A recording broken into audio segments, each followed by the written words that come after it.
shelter you. If you tell a story well enough, truth doesn't always matter. Hello, I have to tell you, I'm actually from Lafayette, Indiana, where much of this story takes place, so it was a lot of fun to see you guys sort of play in my world, even if it was a fictionalized version of it. But it was a lot of fun. You guys are both so great in this. And Thank you. I have to say, I think something that makes this series so fun is that all of the characters are sort of morally ambiguous or presented as such in their own sort of way. And I feel like Cynthia maybe has the most sort of gray areas to her. So I'm curious how you sort of approached that and sort of thought of her motivations.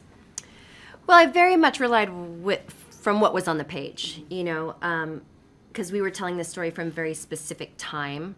So it was just sort of finding the clues of who she is. And we do want the audience to make their own, judgment about it and watch all these different sort of angles.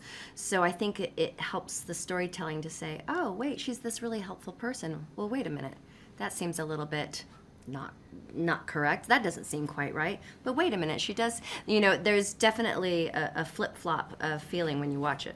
Yeah, absolutely. And I kind of want to pose that question to you too, because obviously Brandon does come off looking as sort of this more heroic figure, but he of course has his own sort of layers and motivations as well. So yeah, how did you sort of approach your character here? For myself, when I started to develop the character, it was really just like scouring all the public information that was out there, the public records, interviews, because my character is really an amalgamation of all the detectives who were involved with the case.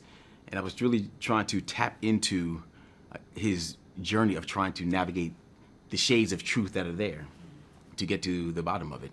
And that's really what informed me a lot about who Detective Drysdale is. And I would say, and also his empathy towards the situation, trying to lean in and, see what is unseen, or see the unseen. That really is what I think was driving Detective Drysdale a lot. Yeah, absolutely. Christina, you get to do something really fun in the show that I feel like not a lot of other people have gotten to do, which is recreate a Dr. Phil show. So I'm curious what you can tell me about shooting that, because I was like, I bet that's something you don't usually get to do in this job. That scene was wild. That actor, he was amazing. If you were standing behind and you just heard him around the corner, that was Dr. Phil. It was incredible. And just, it was amazing. Everyone it just really flowed. It felt like a play. There was no, because it's kind of a long scene. And it was, I don't know, it felt very real. That guy was really amazing. He was really amazing. I was waiting for the reveal. I was like, did they get the real Dr. Phil for this? Yeah, I think it's the second time he's played Dr. Phil. I love it. He's really, he's good at that. What an interesting niche to be What you in. don't realize is that I actually was on Dr. Phil. Oh. No, I'm just I know. Tell me more about this. Sort of speaking of niches, you've played a lot of detectives and police sort of in your career. So I'm curious what drew you to this particular role as one, because I imagine as an actor you don't want to sort of be pigeonholed and doing the same thing over and over. I think for myself what really, one, I would say I've never really had that issue in my career of doing one thing or another. Thankfully I've been able to do stage and television, and so that never even crossed my mind. I really look for what drives the character, and is the journey of the character something that is interesting for me. And I really appreciated how Detective Drysdale was looking to navigate this chaotic world and trying his best to get to the bottom of what appears. Yeah. That was a very interesting thing for me. And I think to a certain extent, he kind of is the eyes of the audience. What he's going through is what the audience is going through, of really trying to decipher where to put all the information that is being received. Yeah, definitely. That's a really good way to put it, I think. Something I really love about Cynthia is she's very blunt. She's very much a straight shooter. And I feel like you tend to play a lot of those characters in your career in different ways. I am a huge Mad Men fan, and of course Good Girls, and they're obviously very different characters in very different environments, but they all have that sort of edge to them, I would say. Is that something that you feel like sort of attracts you to the roles that you choose? It's true they all I don't know. Good Girls, it took her a long time to get edge. She didn't start out with edge at all.